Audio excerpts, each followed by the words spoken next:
Votre invité à présent dans la grande interview en direct sur Boursorama, c'est Jean Peyrelevade. Bonjour. Bonjour. Merci d'être avec Bonjour nous. David. On a besoin de...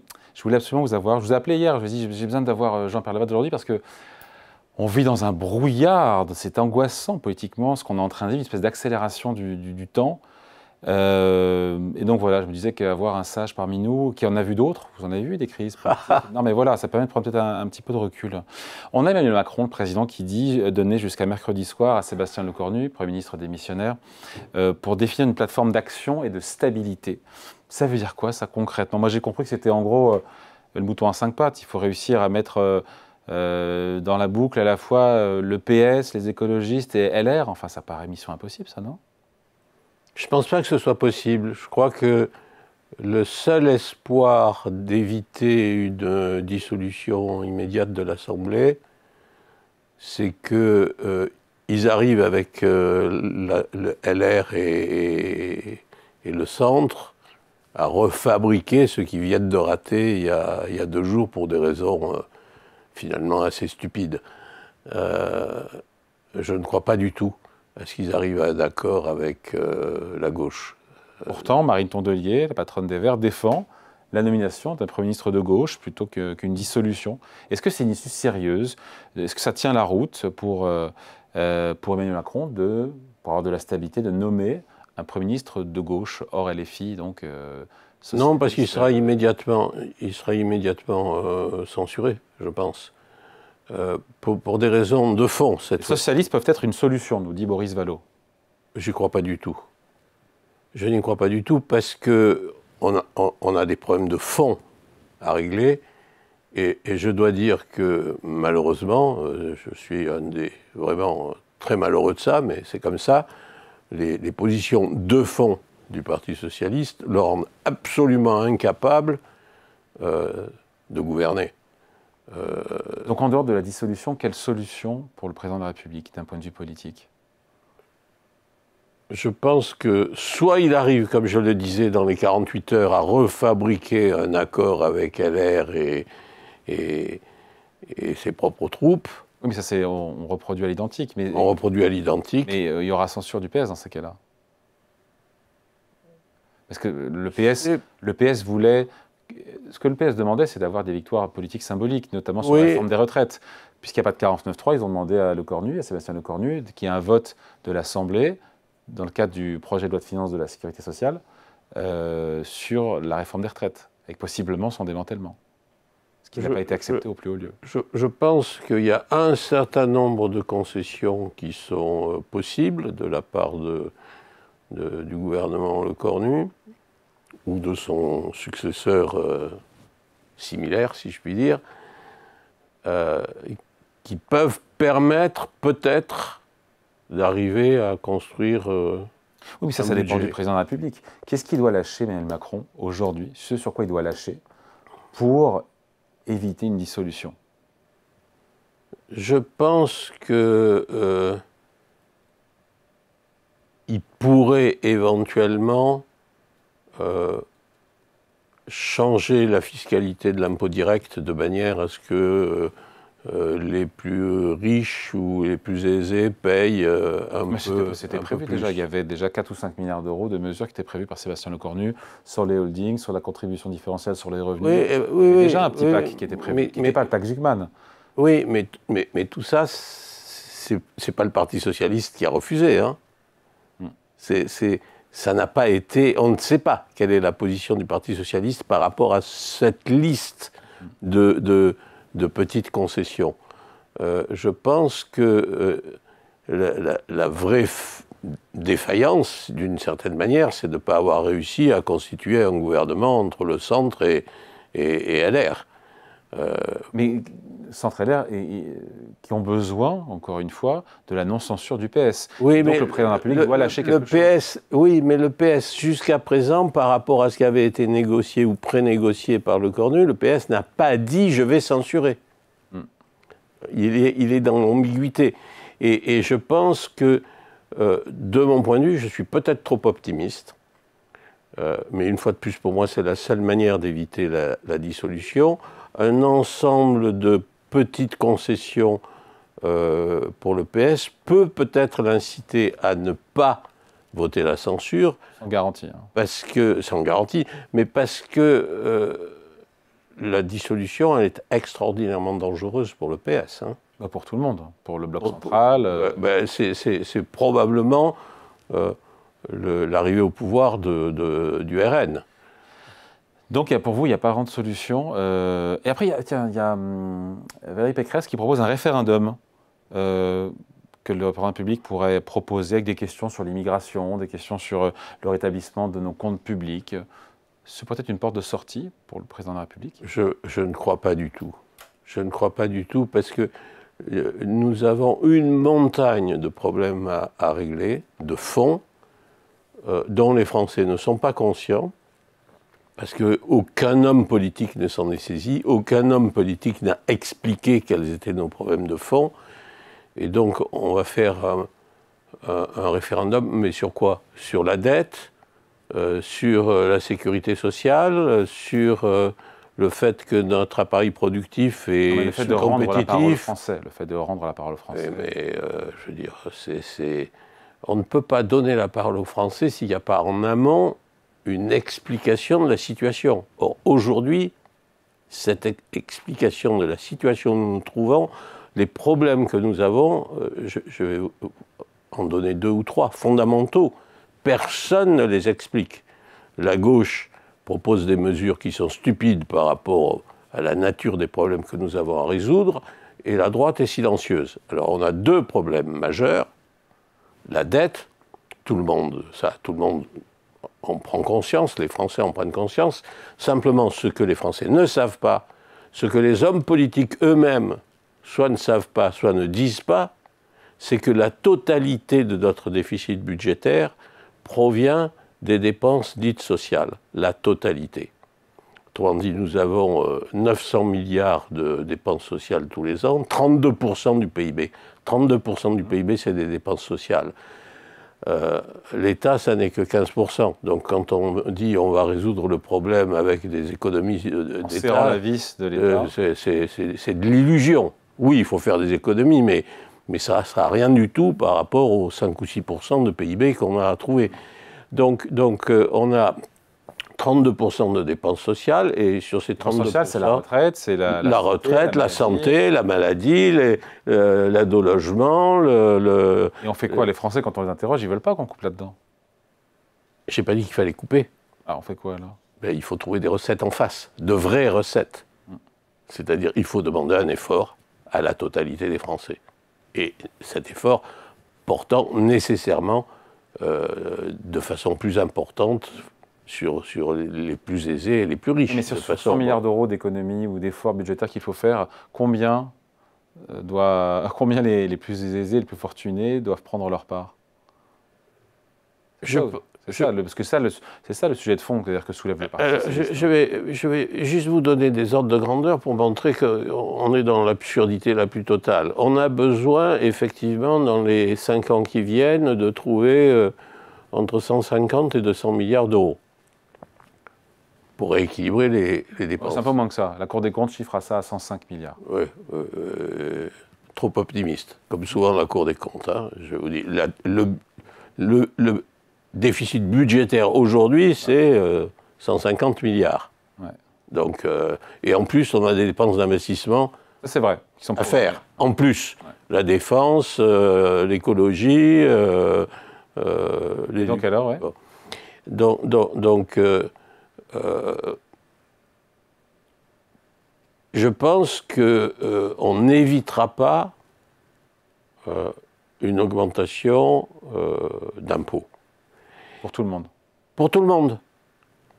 Et alors là, la droite, qui devrait prendre ce problème en main, la droite, quand elle dit pas d'augmentation d'impôts, elle dit une absurdité. Parce qu'on n'équilibrera pas, on ne trouvera pas, alors ce que vous voulez, 120, 130, 140, 150, 160, en tout cas on est au-dessus de 100 milliards d'euros à trouver, on ne trouvera pas 100 milliards sans impôts. Et les économies alors, vous en faites quoi vous?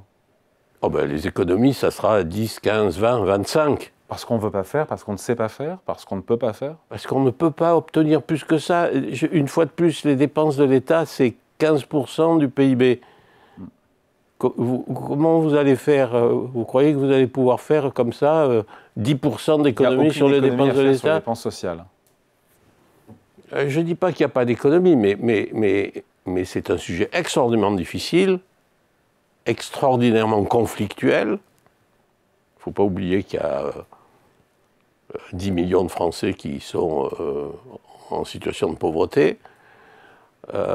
Et donc, on ne peut pas se contenter de dire comme la droite, on va mettre fin à l'assistanat. On a un problème de fond, c'est le premier. Et il est difficile et il nécessitera un effort de tous. On a parlé, mais combien de fois, de la TVA sociale? Donc, on a la solution technique. Pourquoi personne ne veut... Parce que la TVA, elle frappe tout le monde et que de la même façon. On oui, gagne 100 000 ou 1000 euros par mois. On avait inventé, c'est Michel Rocard qui avait inventé la CSG pour équilibrer les dépenses sociales qui commençaient déjà à déraper. Il faut continuer à augmenter la CSG et non pas la diminuer pour fabriquer du pouvoir d'achat pour... Bon. Deuxième... Vous ne ferez pas élire aux législatives, vous, avec ce programme-là, hein. Mais c'est ce que m'en répondent tous les hommes politiques. Donc ils sont tellement obnubilés par le problème électoral que ceux qui sont conscients, il y en a quelques-uns à droite qui sont conscients, il n'y en a pas à gauche du tout, il y en a quelques-uns à droite qui sont conscients, mais ils ne veulent pas en parler. Ils ne veulent pas en parler pour des raisons électorales. Deuxième problème, qui devrait être aussi un problème pris par la droite, mais elle est silencieuse. Nous avons un appareil productif, la gauche dit qu'il faut continuer à taxer les entreprises, on a un appareil productif qui est surtaxé par rapport à tous nos concurrents, dans le monde entier. On est le pays qui taxe le plus, qui prélève le plus sur son appareil productif. Et les Français ne savent pas, on ne leur dit pas que la conséquence de ça, c'est une chute régulière de leur pouvoir d'achat par tête, par comparaison avec nos concurrents. Oui, ça c'est vrai. Et ce problème-là, il est absolument fondamental parce qu'il est de long terme. Ouais, et il n'est pas dans le débat. Et il n'est pas dans le débat, du tout. Cette crise politique, combien de temps elle peut durer? On sent que le président de la République, on sent la pression, évidemment la pression se renforce sur lui. Il est de plus en plus fragile, de plus en plus isolé, acculé, diront certains. Il ne sert à rien, il ne sert plus à rien. De toute façon, je ne crois pas, je suis très pessimiste en fait, c'est-à-dire que je ne crois pas que les problèmes que je viens d'évoquer puissent être traités si nous n'avons pas en amont une crise profonde, majeure. C'est souvent le cas en France, hein. Vous regardez l'histoire de France, c'est souvent dans les périodes de crise ou après des périodes de crise qu'on arrive à régler nos problèmes. Donc, je ne crois pas que ce soit Macron qui va régler nos problèmes du tout. Enfin, imaginons qu'il y ait une dissolution, le risque c'est que la situation politique potentiellement reste aussi fragmentée, qu'il n'y ait pas de majorité claire qui se dessine à la sortie des urnes. On ne sait pas, on laissera les Français voter s'il y a dissolution. Mais on peut encore se retrouver. Et donc c'est pour ça que Édouard Philippe appelle ce matin à un départ organisé, ce qui revient à dire finalement une présidentielle anticipée une fois que le budget serait voté, du président de la République. Oui, mais à nouveau, si je vais dire toujours la même chose. Édouard Philippe, c'est très bien. Je comprends sa position. Mais qu'est-ce qu'il propose pour régler nos problèmes de fond? Jusqu'à présent, je n'ai rien entendu. Il paraît qu'il a un programme qui est prêt. Qu'est-ce qu'il attend pour le mettre sur la table? Pour expliquer aux Français que nous sommes dans une impasse. Nous sommes dans une impasse absolue sur les deux problèmes que je vous ai indiqués. La sous-compétitivité de notre appareil productif et notre incapacité à couvrir nos dépenses sociales, dans un modèle qui est fondamental pour l'équilibre de la population. Ça, c'est l'objet d'une présidentielle.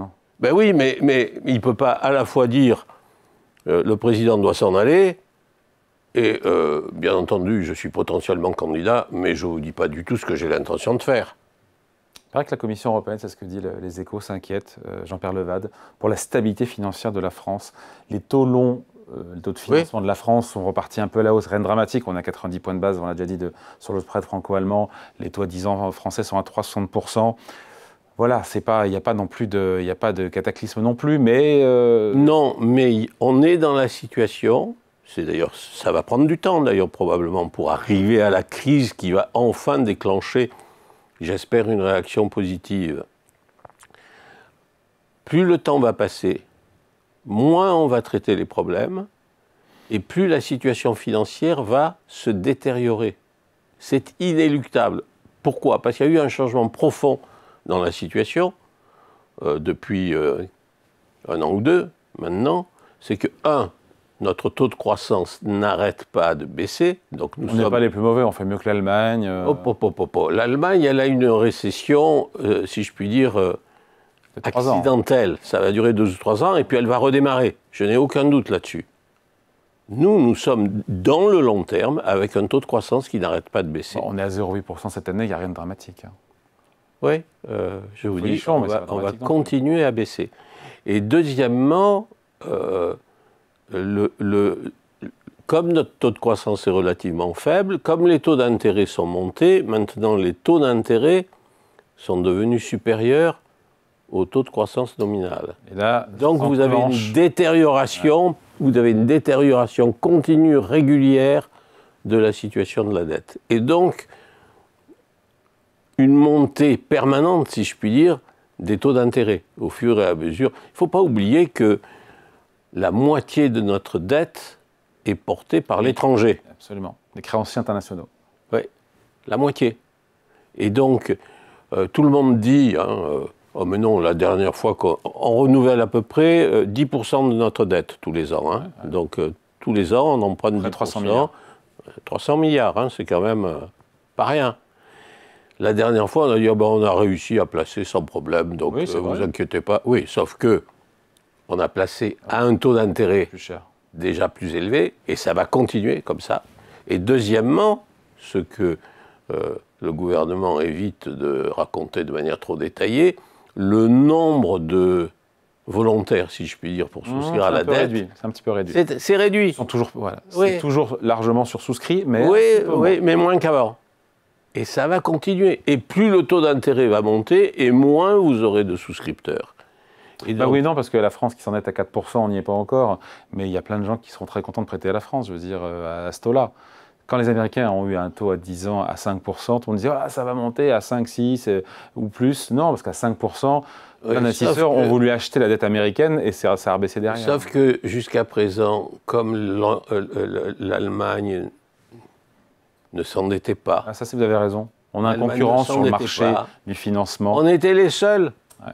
On était les seuls à demander des financements en euros. Le seul État. C'est nous. Et nous, c'est nous le gros emprunteur. Il n'y en a pas d'autres. Donc, bon. Maintenant, l'Allemagne, pour se redresser, parce qu'elle va s'emprunter pour redresser son économie. Voilà, donc vous êtes prêteur, vous allez préférer quoi, l'Allemagne ou la France? Ça dépend, il y a 90 points de base d'écart de rémunération, ça se réfléchit.